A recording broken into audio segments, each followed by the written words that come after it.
Hello mga ka-London! Loan dito, loan doon. For today's video ay magre-review ulit tayo ng isa na namang online loan application. Titingnan natin kung ito bang application na ito ay makatutulong sa oras ng pangangailangan o isa lamang loan shark.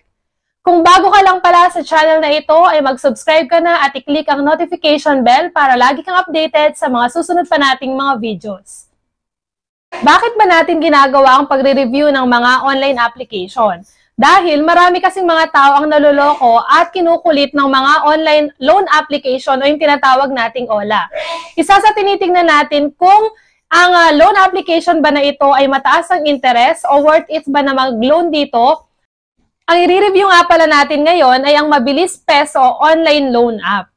Bago nyo nga pala i-download ang application na ito, ay siguraduhin na matapos ang video hanggang dulo para makita ninyo kung mataas bang interest at kung magkano ang take-home nyo pag nag-loan kayo dito.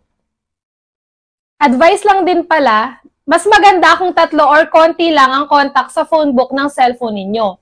Para kung mag-message man yung mga agent, ay hindi lahat masenda ng text yung mga nasa phone book ninyo. At mas mainam kung pamilya lang o mga ka-close lang ang nasa phone book ng cellphone natin. Dito pala sa review natin, ipapakita ko sa inyo ang step-by-step procedure ng paglo-loan sa app na ito. So, huwag na natin patagalin pa, i-open na natin. Dito sa loan details niya, ang nakalagay, loan product information, loan amount is 10,000 to 50,000. Medyo malaki ito. Loan term, 91 days to 360 days or 3 months to 1 year. Daily interest rate is 0.05% to 0.08%. Monthly interest rate is 18% to 28.8% at ang kanyang maximum annual interest rate ay 28.8%. Siyempre, wag muna tayong maniwala dito hanggat hindi natin natatry na mag-loan sa app na ito. So, panoorin natin yung video hanggang dulo. At ayan nga, na-install ko na. Nakalagay dito ay maximum loan amount is 30,000 pesos. Siguro ito ay para sa mga first-time user. So, ayan, i-take it now na natin agad. Kailangan lang natin maglagay dito ng cellphone number natin para ma-send yung code at login na. Hindi naman nabago yung amount na 30,000 pesos para sa first timer. And ayun, start borrowing na tayo. Next ay yung mga ID na recommended nila. Pwede dyan ang driver's license, UMID, passport, tapos pwede rin ang national ID, TIN, health card, at other options natin, pwedeng postal, PRC, SSS, pag-ibig. So, marami namang ID na pwede nating gamitin para sa pag-a-apply. After ninyong makapili kung anong ID yung gagamitin natin, dapat hawak natin yung ID natin dahil pipicturan yan. At pagkatapos mapicturan ay may lalabas dyan na full name, ID number, at birth date. I-confirm lang natin at pag okay na, next na ay ang facial verification. So marami dito nagtatanong bakit hindi daw ma-approve yung loan nila. Kasi minsan, dahil yan sa pagpipicture. Kailangan pag nagpicture tayo ay presentable yung ating mukha, kailangan malinaw. Kasi syempre, maglo-loan tayo, hihiram tayo ng pera, dapat magmukha tayong katiwa-tiwala. And ayan, next step na tayo. Ang susunod ay ang personal information. So, isa ito sa pinaka-importante. Nakalagay dyan, education, tapos yung marital state, number of credit cards. Kung wala kang credit cards, i-zero mo lang yan. Sunod ay ang email. Siguraduhin lang natin yung binigay nating email address ay alam natin ang password at nakakatanggap ng message. And then, gender.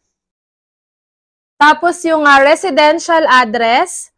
Next ay yung loan purpose, kung anong dahilan, kung bakit ka naglo-loan. Ilalagay ko na lang dyan yung mga pagpipilian. Tapos yung address details. After nun ay isubmit na natin.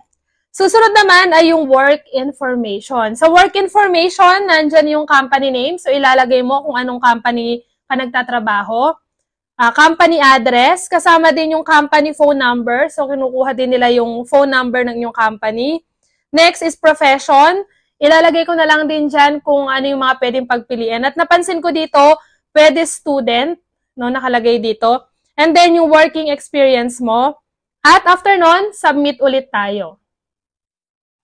Next naman ay ang monthly salary, kung magkano yung sinasahod mo kada buwan. Tapos yung address details and yung payday kung kailan ka sumasahod.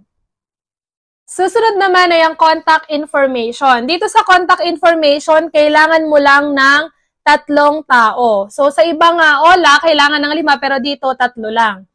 At kailangan ilagay kung ano bang relationship mo doon, tapos yung kanilang contact number. At dadako na nga tayo sa ating pinakahihintay. Eto na.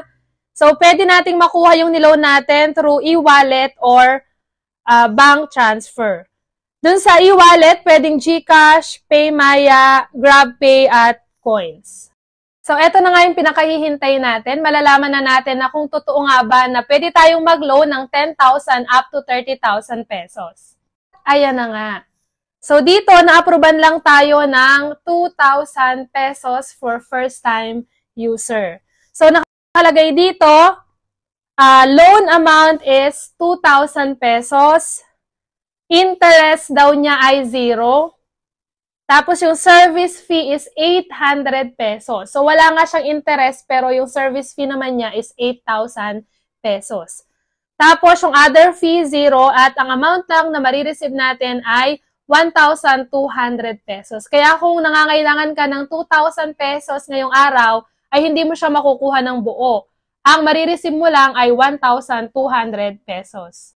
At sa pagbabayad naman, nakalagay dito, hindi pa rin nasunod yung 91 days na sinasabi niya kasi 7 days pa lang ay magbabayad ka na ng 1,980 pesos. Parang halos binayaran mo na yung buong 2,000. Tapos yung next payment mo ay 20 pesos na lang.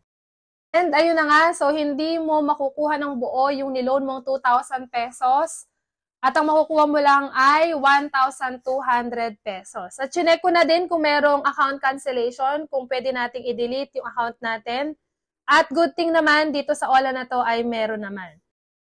Kanina sa umpisa ng video natin ay pinakita ko yung details nung Ola na ito, na mabilis peso, online app application. So kanina nakita natin na 4.9 out of 5 yung ratings niya. Pero pag nakita natin yung most critical na rating niya ay mababa lang. So, ayun no, marami tayong nakitang comments dito na negative about dito sa mabilis peso online application. At dito na nga natatapos ang ating review dito sa online loan application na mabilis peso online loan application. So, nasa sa inyo na yan kung maglo-loan ba kayo, itutuloy nyo ba ang paglo-loan dito o hindi. Hanggang sa muli mga ka-London! Bye-bye!